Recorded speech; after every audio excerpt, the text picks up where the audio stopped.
یہ کہانی رانیہ نام کی ایک پیاری اور ہونہار بچی کی ہے۔ رانیہ اپنی ماں کے ساتھ ایک خوبصورت وادی میں رہا کرتی تھی۔ وہ بہت غریب تھے۔ رانیہ اپنی ماں کے ساتھ کھیت میں کام کرتی تھی۔ رانیہ کو پڑھنے لکھنے کا بہت شوق تھا۔ وہ اسکول میں دل لگا کر پڑھتی اور اچھے نمبر لیتی، لیکن اکثر وہ اداس ہو جایا کرتی تھی، یہ سوچ کر کہ ان کے پاس اتنے پیسے نہیں ہیں اور وہ آگے اپنی تعلیم مکمل نہ کر سکے گی۔ اسی طرح دن اور رات محنت کرتے کرتے گزرتے چلے جا رہے تھے۔ رانیہ کی ماں کھانا بہت لذیذ بناتی تھی، اس لیے اکثر خواتین ان سے گھر کا کھانا بھی بنوایا کرتی تھیں۔ ایک دفعہ ایک ذمہ دار کے ہاں بہت بڑی دعوت رکھی گئی۔ اس کے لیے ذمہ دار نے حکم دیا کہ رانیہ کی ماں یعنی کلثوم کو بلایا جائے۔ وہ دونوں ان کے گھر پہنچے۔ ذمہ دار نے کلثوم سے بڑی دعوت کے اہتمام کا کہا، چونکہ ان کے ہاتھ میں بہت ذائقہ تھا اور ان کو اس کے بدلے میں اچھی خاصی رقم بھی ملنے والی تھی، تو انہوں نے حامی بھر لی۔ رانیہ کی ماں نے مزیدار پکوان تیار کیے جس کی دعوت میں بہت تعریفیں ہوئیں، اور انہیں انعام کے طور پر ایک خوبصورت جادوئی ہار دیا گیا، جس کے بارے میں رانیہ اور اس کی ماں کو یہ معلوم ہوا کہ یہ بہت قیمتی ہار ہے اور اس کو بیچنے سے بہت سارے پیسے ملیں گے۔ تو رانیہ نے یہ سوچا، کیوں نہ میں اس کو بیچ کر پیسے حاصل کروں اور جو میری تعلیم حاصل کرنے کا خواب ہے میں اس کو پورا کروں۔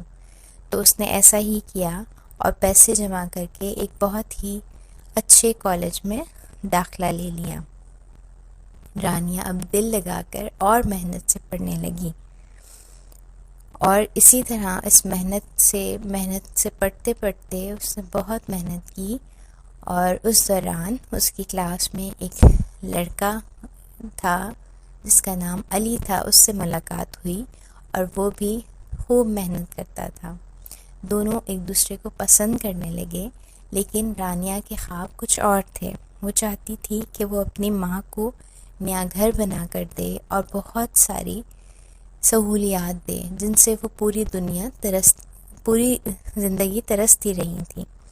تو سب سے پہلے جب وہ بہت محنت کے بعد کمانے لگی، اس قابل بن گئی، تو اس نے اپنی ماں کو نیا گھر بنا کر دیا۔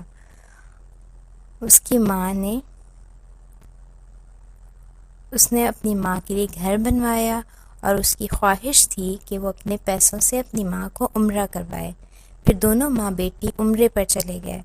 رانیہ اپنے خواب پورے ہوتے ہوئے دیکھ رہی تھی، اور اس کے خواب پورے ہونے کی صرف یہی وجہ تھی کہ اس نے بہت محنت کی تھی۔ اس کے بعد دونوں ماں بیٹی سیر و تفریح کے لیے مختلف ممالک کی سیر پر چلے گئے۔ رانیہ کی ماں بہت خوش تھی۔ اس کے بعد ایک دن اس کی ملاقات واپسی پر علی کے ساتھ ہوئی، جو کہ اب اس سے محبت کا اظہار کیا، اور اس نے کہا کہ میں تم سے شادی کرنا چاہتا ہوں۔ تو پھر رانیہ نے کہا، ہاں میں اب اپنے خواب پورے کر چکی ہوں، اور کیونکہ میں بھی شادی کرنا چاہتی ہوں، تو میں اپنی ماں سے بات کرتی ہوں۔ پھر رانیہ نے اپنی ماں کو علی کے بارے میں بتایا، اور پھر دونوں کی شادی طے پا گئی۔ اس طرح رانیہ کو ایک مخلص اور پیار کرنے والا شوہر بھی ملا۔ رانیہ اب اپنی ماں کو اپنے ساتھ رکھتی تھی، اور تینوں مل کر اچھی زندگی گزار رہے تھے۔ رانیہ نے اپنے رب کا ڈھیروں شکر ادا کیا کہ اس نے اس کو عطا کی۔